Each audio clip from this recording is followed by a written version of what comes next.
بسم اللہ الرحمن الرحیم۔ شیخ بلال اپنے شہر کا بہت بڑا امیر زادہ تھا۔ ایک دن وہ عورتوں کے پاگل خانے کا دورہ کرنے گیا تو وہاں پر اس نے ایک عورت کو دیکھا اور پھر انچارج کے ذریعے اسے ایک کمرے میں لے گیا۔ وہ عورت چیختی چلاتی رہی، لیکن شیخ بلال نے پاگل خانے میں اس وقت افراتفری کا عالم تھا۔ اس وقت قیدی عورتوں کو نہلا دھلا کر صاف ستھرا کیا گیا تھا، ان کو اچھے ملبوسات پہنائے گئے تھے، جبکہ پاگل خانے کا انچارج جہاں وہاں گھوم کر سارے انتظامات کا جائزہ لے رہا تھا۔ وہ اس وقت کافی مطمئن انداز میں ایک ایک چیز کو باریکی سے دیکھ رہا تھا۔ یہ پاگل خانہ ایک جیل سے ملحق تھا اور یہاں پر ان قیدی عورتوں کو رکھا گیا تھا جو ذہنی اعتبار سے پسماندہ تھیں یا پھر جن کا ذہنی توازن درست نہیں تھا۔ یہاں پر باقاعدہ ان عورتوں کا علاج بھی ہوتا تھا اور اس کے علاوہ وہ اپنی سزا یہیں پر رہ کر کاٹتی تھیں۔ اس پاگل خانے میں زیادہ تر قیدی عورتیں موجود تھیں اور ان میں کچھ خطرناک قیدی بھی تھیں۔ آج یہاں پر شہر کی ایک بہت زیادہ امیر شخصیت دورہ کرنے والی تھی اور ان قیدی عورتوں کے درمیان عید کے حوالے سے تحفے تحائف بانٹنے والی تھی، کیونکہ رمضان شروع ہو چکا تھا۔ اس مہینے میں بہت سی VIP شخصیات یہاں کا دورہ کرتی اور قیدی عورتوں کو عید کے نام پر کافی تحفے تحائف اور کیش رقم دے کر جاتی تھی۔ اسی لیے شیخ بلال صاحب آج اس پاگل خانے کا دورہ کرنے والے تھے، جو شہر کے مشہور سیاستدان تھے۔ کچھ ہی دیر میں وہ یہاں پر تشریف لا چکے تھے۔ پاگل خانے کے انچارج کی طرف سے ان کا والہانہ استقبال کیا گیا اور انہیں ویلکم کے طور پر بوکے پیش کیا گیا۔ شیخ بلال نے پاگل خانے کا دورہ کرنا شروع کیا اور مختلف کمروں کو دیکھتے ہوئے وہ ایک جگہ پر آ کر رک گئے۔ پاگل خانے کی سبھی عورتیں اس جگہ جمع تھیں اور یہیں پر ان کے درمیان تحفے تحائف بانٹے جانے تھے۔ شیخ بلال نے ان سب عورتوں کا جائزہ لیا جو چہرے سے ہی پاگل معلوم ہو رہی تھیں اور صاف ظاہر تھا کہ وہ اپنے حواسوں میں نہیں، وہ کسی اور ہی دنیا کی باسی لگ رہی تھی۔ شیخ بلال نے افسردہ نگاہوں سے ان کی طرف دیکھا اور ایک ایک کر کے ان قیدی عورتوں میں تحفے تحائف تقسیم کرنے لگا۔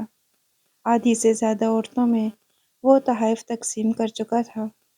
وہ سب خوشی خوشی وہاں سے اپنے تحفے لے کر کسی دوسرے کمرے میں چلی جاتی تھی۔ ان کی حرکتیں دیکھ کر شیخ بلال افسوس کر رہا تھا، کیونکہ دیکھنے میں وہ بالکل ٹھیک ٹھاک لگتی تھی، لیکن ذہنی پسماندگی اور پاگل پن کی وجہ سے وہ کسی بھی طرح نارمل نہیں تھی۔ اسی دوران اچانک شیخ بلال کی نظر ایک عورت پر پڑی۔ وہ عورت باقی عورتوں کی نسبت کچھ مختلف معلوم ہو رہی تھی۔ اس کی آنکھیں ایک نقطے پر جمی ہوئی تھیں، جیسے وہ کسی گہری سوچ میں مبتلا ہو۔ وہ عورت بہت زیادہ خوبصورت تھی۔ شیخ بلال کو یکدم اس عورت میں دلچسپی پیدا ہوئی۔ اس نے اپنے ساتھ کھڑے پاگل خانے کے انچارج کے کان میں کچھ کہا، جسے سن کر وہ حیرانی سے شیخ بلال کو دیکھنے لگا۔ پھر شیخ بلال نے اس عورت کو نظر انداز کیا اور باقی عورتوں کے درمیان تحفے بانٹنے لگا۔ انچارج نے آگے بڑھ کر اس عورت کو لائن سے باہر نکالا تو وہ عورت انچارج کی طرف حیرانی سے دیکھنے لگی۔ تب وہ عورت جان بوجھ کر چیخنے چلانے لگی کہ چھوڑو، مجھے چھوڑو، مجھے بھی تحفہ لینا ہے، مجھے چھوڑ دو۔ وہ زور زور سے چلانے لگی۔ وہ اپنے آپ کو چھڑوانے کی کوشش کر رہی تھی، جبکہ شیخ بلال باقی عورتوں میں تحائف بانٹ رہا تھا۔ جیسے ہی وہ شخص یہاں سے فارغ ہوا تو اس نے پاگل خانے کے انچارج سے اس عورت کے بارے میں پوچھا تو اس نے شیخ بلال کو کہا، جناب، وہ آپ کے حکم کے مطابق کمرے میں موجود ہیں، آپ جا سکتے ہیں۔ یہ کہتے ہوئے انچارج کی آنکھیں جیسے چمکنے لگی تھیں۔ شیخ بلال سر ہلاتا ہوا اپنے کوٹ کا اگلا بٹن بند کر کے اس کمرے کی جانب بڑھا جس کمرے کے بارے میں پاگل خانے کے انچارج نے بتایا تھا۔ وہاں جا کر وہ دروازے کے قریب رکا، جیسے وہ کوئی فیصلہ کر لینا چاہتا ہو، لیکن پھر کچھ سوچ کر اندر داخل ہو گیا۔ شیخ بلال نے اندر داخل ہونے کے بعد اس عورت کی طرف دیکھا۔ جو سہمی ہوئی نگاہوں سے ادھر ادھر دیکھ رہی تھی، جیسے اسے یقین ہی نہیں آ رہا تھا کہ آج وہ اس کمرے میں موجود ہے۔ تبھی شیخ بلال آگے بڑھا اور ایک کرسی کھینچ کر اس کے اوپر بیٹھ گیا۔ اس نے اس عورت سے کہا کہ تم بھی بیٹھ جاؤ، لیکن وہ عورت نہیں بیٹھی اور بدستور بلال کی طرف دیکھتی رہی، جیسے کہ وہ بلال کی آمد کا مقصد جاننا چاہتی ہو۔ تبھی بلال کہنے لگا، تم یہاں پر کب سے ہو اور کیوں ہو؟ بلال کے پوچھنے پر وہ کچھ نہیں بولی۔ پھر وہ ایک دم سے ایسے کرنے لگی جیسے اسے دورہ پڑنے والا ہو۔ پھر اس نے بلال کو غصے سے دیکھا اور کہنے لگی، تم یہاں کیوں آئے ہو؟ یہاں سے چلے جاؤ، مجھے یہاں سے جانے دو، یہ کہہ کر وہ چلانے لگی۔ لیکن بلال اس کے کسی بھی دورے کو کسی خاطر میں نہیں لایا، بلکہ وہ اس عورت سے کہنے لگا کہ میں اچھی طرح جانتا ہوں تم پاگل نہیں ہو، صرف پاگل بننے کی ایکٹنگ کر رہی ہو۔ خدا کا واسطہ ہے، میرے سامنے یہ ایکٹنگ کرنا بند کرو۔ بلال کا اتنا کہنا تھا کہ وہ عورت یکدم خاموش ہو گئی۔ اب اس کی آنکھوں میں حیرانی اتر آئی تھی۔ بلال کو دیکھ کر وہ جیسے چونک سی گئی۔ بلال کہنے لگا، وہاں پر موجود سبھی عورتیں میری طرف خوشی سے دیکھ رہی تھیں۔ بچوں جیسی خوشی ان کے چہروں پر جھلک رہی تھی۔ وہ بار بار تالیاں پیٹ رہی تھیں، جیسے انہیں دونوں جہاں کی دولت ملنے والی ہو، جبکہ تم اس پوری قطار میں سنجیدہ انداز میں کھڑی تھی اور تمہارے اندر ان تحفوں کو لے کر کوئی خوشی نہیں تھی۔ تمہارا چہرہ بھی سنجیدہ تھا اور تمہاری آنکھیں کسی سوچ میں گم تھی۔ تب ہی مجھے معلوم ہو گیا تھا کہ تم پاگل نہیں ہو، لیکن اس کے ساتھ ہی مجھے تمہارے اندر دلچسپی پیدا ہو گئی کہ تم یہاں پر کیوں موجود ہو۔ اگر تم پاگل نہیں تو اس پاگل خانے میں کیوں ہو؟ شیخ بلال نے جب اس عورت سے یہ کہا تو وہ حیرانگی سے بلال کی شکل دیکھنے لگی، جیسے اسے اس بات کا یقین ہی نہیں آ رہا تھا کہ بلال اس کی حقیقت کیسے جان گیا ہے۔ تبھی ایک دم سے اس کی آنکھوں میں آنسو آ گئے اور پھر اس نے پھوٹ پھوٹ کر رونا شروع کر دیا۔ بلال کتنی ہی دیر خاموشی سے اس عورت کا چہرہ تکتا رہا۔ اس عورت کے اندر نہ جانے کتنے برسوں کے آنسو جمع تھے اور کتنے سالوں سے وہ اس تکلیف میں مبتلا تھی۔ اس نے وہ ساری تکلیف، سارے آنسو اور ساری گھٹن آنسوؤں کے ذریعے ہی نکال دی تھی۔ جب وہ رو رو کر تھک گئی تو اس نے اپنے آنسوؤں کو صاف کیا اور میز پر پڑا ہوا پانی کا گلاس اٹھا کر اپنے لبوں سے لگا لیا۔ پانی پی لینے کے بعد وہ ذرا مطمئن سے انداز میں کرسی پر بیٹھ گئی اور بلال کو دیکھ کر کہنے لگی، آج تک کبھی کسی نے اس بات کو جج نہیں کیا کہ میں پاگل نہیں ہوں۔ تم پہلے شخص ہو جسے یہ بات معلوم ہوگی، اور میں حیران ہوں کہ تم نے اتنی باریکی سے میرا مشاہدہ کیا کہ میرا راز جان گئے۔ میں خود بھی اب اس پاگل پن کی ایکٹنگ سے تنگ آ چکی ہوں۔ میں خود بھی ایک نارمل زندگی جینا چاہتی ہوں، لیکن سمجھ نہیں پاتی کہ یہاں سے کیسے نکلوں گی اور میں یہاں سے نکل کر کہاں جاؤں گی۔ یہ کہہ کر اس عورت کی آنکھیں پھر سے آنسوؤں سے بھر گئیں، جبکہ بلال اس سے کہنے لگا، تم مجھ پر بھروسہ کر سکتی ہو۔ اگر تم مجھے بے قصور معلوم ہوئی یا مجھے تم سے ہمدردی محسوس ہوئی تو میں تمہیں یقیناً یہاں سے نکال دوں گا، لیکن اگر تم نے مجھ سے جھوٹ بولا اور خواہ ہمدردی لینے کی کوشش کی تو میں کبھی تمہاری مدد نہیں کروں گا۔ بلال کے دو ٹوک انداز میں وہ فوراً بولی، میں تم سے ہمدردی لینے کی کوشش کیوں کروں گی؟ میں تمہیں جو بھی بتاؤں گی سچ بتاؤں گی، کیونکہ میں خود بھی یہ سب بوجھ اٹھا اٹھا کے تھک چکی ہوں۔ یہ کہتے ہوئے اس عورت نے تھکے ہوئے انداز میں پیچھے کرسی سے ٹیک لگا لی اور پھر کہنا شروع کیا، میرا نام یاسمین ہے، میرا تعلق ملتان کے ایک نواحی علاقے سے ہے، ہم زمیندار گھرانے سے تعلق رکھتے ہیں۔ میرے ابا بہت امیر تھے، میں اپنے والدین کی اکلوتی بیٹی ہوں، اسی وجہ سے انہوں نے میری شادی میرے چچا زاد کے ساتھ کر دی، جو کہ خود بھی زمیندار تھے اور ان کی بھی زمینیں ایکڑوں پر پھیلی ہوئی تھی۔ لیکن چونکہ ہمارے ہاں یہ سمجھا جاتا تھا کہ لڑکی کی شادی خاندان میں کی جائے تاکہ گھر کی زمینیں اور جائیداد باہر نہ جائیں، اسی وجہ سے میری شادی میرے چچا زاد کے ساتھ کی گئی جو عمر میں مجھ سے کافی چھوٹا تھا۔ یہ بے جوڑ رشتہ تھا اور میں وہاں پر بہت زیادہ عجیب محسوس کرتی تھی، کیونکہ بے شک وہ تھا تو میرے چچا کا گھر، لیکن میرا شوہر مجھ سے عمر میں بہت کم تھا۔ وہ بھی صرف 14 برس کا تھا اور میں ایک جوان عورت تھی، شادی شدہ زندگی کی نزاکتوں کو سمجھتی تھی اور اس رشتے کے تقاضوں کو بھی سمجھتی تھی۔ لیکن جب مجھے اپنے شوہر کی طرف سے وہ محبت اور التفات نہیں ملا تو میرے اندر کی خواہشیں جیسے اندر ہی اندر دم توڑتی گئیں۔ میرے شوہر کو تو جیسے اس بات سے کوئی فرق ہی نہیں پڑتا تھا کہ میں اس کی بیوی ہوں۔ وہ میرے ساتھ اسی طرح بات کرتا تھا جیسے حویلی کی باقی لڑکیوں یا عورتوں کے ساتھ کرتا تھا۔ میں اور میرا شوہر سوتے تو ایک ہی کمرے میں تھے، لیکن ہمارے بیچ میں میاں بیوی والا کوئی بھی رشتہ نہیں تھا۔ وقت اسی طرح گزرتا چلا گیا۔ میں وہاں پر اس حویلی میں ایک فالتو پڑی چیز کے علاوہ کچھ بھی نہیں تھی۔ جب میرا شوہر اذلان جوان ہوا تو اس نے اپنی پسند سے اپنی کلاس فیلو سے شادی کر لی۔ اس بات پر پوری حویلی میں بہت ہنگامہ مچا تھا۔ ہر ایک کا یہی خیال تھا کہ اذلان کو ایسا نہیں کرنا چاہیے تھا، لیکن چونکہ حویلی کے مالکین پہلے بھی اس طرح کر چکے تھے، دو دو تین تین شادیاں کر کے اپنی من پسند عورتوں کے ساتھ زندگی گزارتے رہے، تو اذلان کو بھی اس معاملے میں چھوٹ مل گئی اور میں تو پہلے ہی حویلی میں موجود ایک ناکارہ چیز تھی۔ سب سے فالتو حیثیت میری تھی۔ اب تو میں جیسے کسی اور ہی اندھیرے پس منظر میں چلی گئی تھی۔ اذلان کی پسند کی عورت حویلی میں آ گئی تھی اور حویلی پر اس کا حکم چلنے لگا تھا۔ میں حیرت سے اذلان کی طرف دیکھتی، جو کہنے کو تو پچھلے 15 برس سے میرا شوہر تھا، لیکن ایک بار بھی اس نے میری طرف آنکھ اٹھا کر نہیں دیکھا تھا۔ ایک بار بھی اس نے مجھ سے محبت کا اظہار نہیں کیا تھا اور نہ ہی کبھی مجھے محبت دی تھی۔ میرے اندر کی عورت اپنی نامکمل حسرتوں پر تڑپنے لگی تھی۔ انہی دنوں میں اذلان کی بیوی امید سے ہو گئی۔ پوری حویلی کو یہی امید تھی کہ اذلان کا بیٹا ہوگا اور اس حویلی کا وارث بنے گا۔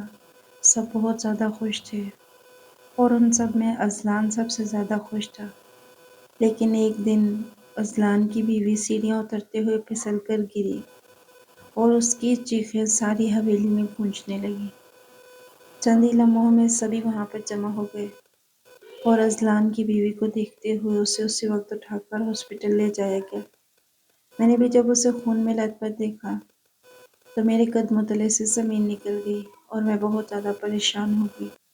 سبھی یہ کہہ رہے تھے کہ اذلان کا بچہ ضائع ہو چکا ہے اور خود اس کی بیوی کی حالت بہت زیادہ نازک تھی۔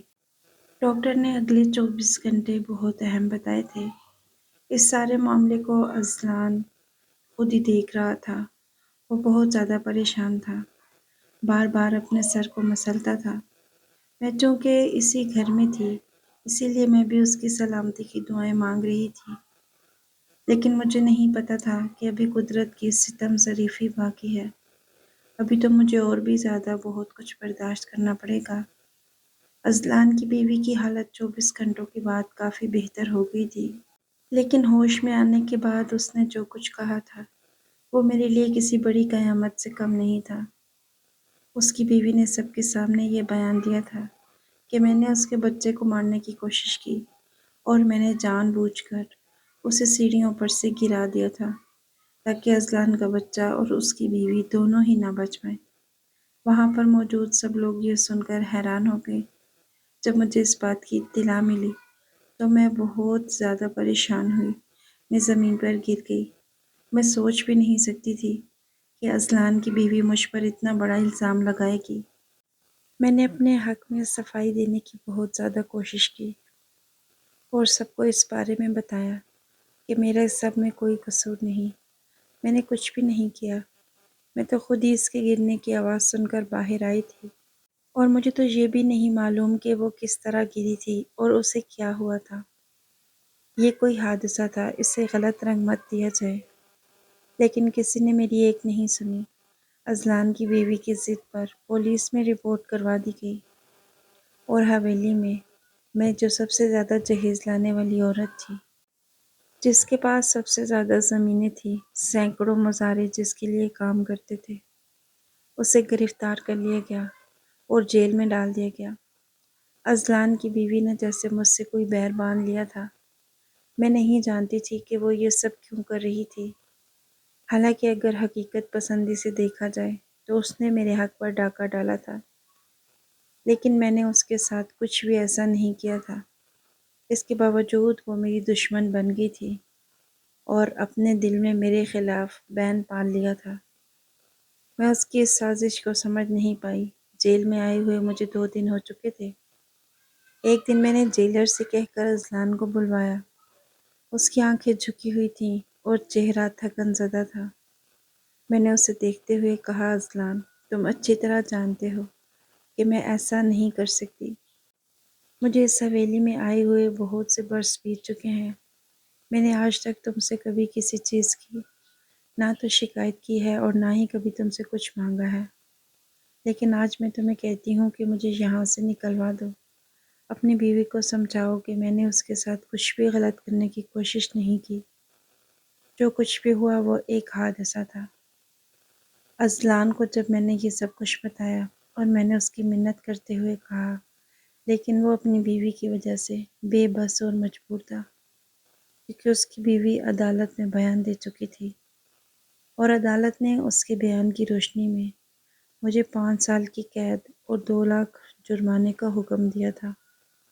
میں سوچ بھی نہیں سکتی تھی کہ مجھے یوں جیل ہو جائے گی، اسی لیے میں جیل میں بیٹھ کر دعا کرتی رہتی اور اپنی پچھلی زندگی کے بارے میں سوچتی رہتی، اور تبھی میں نے پاگل پن کا ناٹک کرنا شروع کر دیا، کیونکہ میں یہاں سے جانا چاہتی تھی۔ جیل میں جس طرح کا ماحول تھا وہاں پر میں نہیں رہ سکتی تھی۔ وہاں پر روز رات کو قیدی عورتوں کو بڑے بڑے حکام کو خوش کرنے کے لیے بھیجا جاتا تھا، اور میں ان حالات میں وہاں پر بند نہیں رہ سکتی تھی۔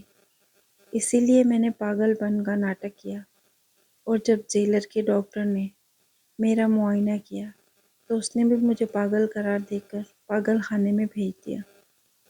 یہاں پر پھر بھی سب بہتر تھا، ارد گرد کا ماحول اچھا نہیں تھا۔ پاگل عورتیں کسی بھی وقت حملہ کرنے کو تیار رہتی تھیں، لیکن میں اس بات پر خوش تھی کہ میں یہاں پر محفوظ ہوں اور میری عزت یہاں پر محفوظ ہے، اس لیے میں اسی دن سے یہیں پر رہتی ہوں۔ یہاں پر آنے کے بعد ایک بار بھی نہ تو اذلان نے میری خیر خبر معلوم کرنے کی کوشش کی اور نہ ہی حویلی میں سے کوئی اور شخص آیا۔ میں اتنی زیادہ دولت اور جائیداد رکھنے کے باوجود یہاں پر بے سر و سامانی کی حالت میں پڑی ہوئی ہوں۔ میں یہاں سے جانا چاہتی ہوں، لیکن ابھی میری سزا کے 3 سال باقی ہیں، اور یہ 3 سال میرے لیے بہت زیادہ ہیں۔ ایک ایک لمحہ مجھے اذیت بھرا لگ رہا ہے۔ اس عورت کی باتیں سن کر شیخ بلال حیران رہ گیا تھا۔ واقعی اس نے کوئی بھی جرم نہیں کیا تھا، وہ بنا جرم کے یہ سزا کاٹ رہی تھی، صرف اور صرف ایک عورت کی حسد اور جلن کی وجہ سے۔ اگر عدنان کی بیوی اپنا دل وسیع کر لیتی اور اس کی پہلی بیوی کے لیے اپنے دل پر اس طرح بیر نہ رکھتی تو شاید آج بھی وہ حویلی میں سکون سے رہتی، لیکن عورت ہی عورت کی دشمن ہے۔ یہ بات آج اچھی طرح سے ثابت ہو گئی تھی۔ شیخ بلال نے اپنے دل میں اس عورت کے لیے بہت زیادہ ہمدردی محسوس کی، اور تبھی اس سے کہنے لگا، میں کوشش کروں گا کہ تمہاری سزا معاف کروا کے تمہیں یہاں سے بری کروا دوں، لیکن پھر بھی میں وعدہ نہیں کر سکتا۔ بلال یہ کہتا ہوا اٹھ کھڑا ہوا، جبکہ یاسمین امید بھری نظروں سے اس کی طرف دیکھ رہی تھی۔ تبھی اسے بولی، آپ کو خدا کا واسطہ ہے، میرا یہ راز کسی کے سامنے مت کھولیے گا، نہیں تو میرا یہاں پر رہنا دوبھر ہو جائے گا اور یہ لوگ واپس مجھے جیل بھجوا دیں گے۔ میں جیل میں جانا نہیں چاہتی، وہاں پر حالات اچھے نہیں، میں ایک عزت دار عورت ہوں۔ یاسمین نے منت بھری نظروں سے شیخ بلال کی طرف دیکھ کر کہا، تو وہ سر ہلاتا ہوا وہاں سے چلا گیا۔ شیخ بلال کے دل میں اس عورت کے لیے طرح طرح کے خیالات آ رہے تھے۔ وہ عورت نہیں جانتی تھی کہ شیخ بلال کون ہے، لیکن شیخ بلال نے اسے پہچان لیا تھا۔ وہ عورت شیخ بلال کے محسن کی بیٹی تھی، کیونکہ بلال جس گاؤں میں رہتا تھا وہاں پر پڑھائی کی سہولیات نہیں تھی، اور بلال کا باپ یاسمین کے والد کے کھیتوں میں مزدوری کرتا تھا۔ وہ اپنے بیٹے کو بہت اچھا پڑھانا چاہتا تھا۔ یاسمین کے باپ کو جب یہ بات معلوم ہوئی تو اس نے بلال کو پڑھنے کے لیے شہر بھجوا دیا اور اس کی پڑھائی کا سارا خرچہ اٹھایا۔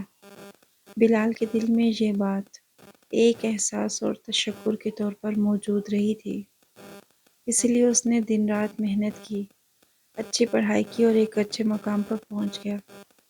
آج جب اس نے یاسمین کو وہاں پر پاگل خانے میں دیکھا تو اسے یاسمین کی شکل یاد آ گئی۔ جب جوانی میں اکثر وہ ان کے گھر جایا کرتا تھا تو یاسمین اسے کھانے کے لیے کچھ نہ کچھ دے دیا کرتی تھی، کیونکہ بلال لوگوں کے گھر کے حالات بہت خراب تھے اور اکثر ان کا گزارا کسی کے دیے ہوئے کھانے پر ہی ہوتا تھا۔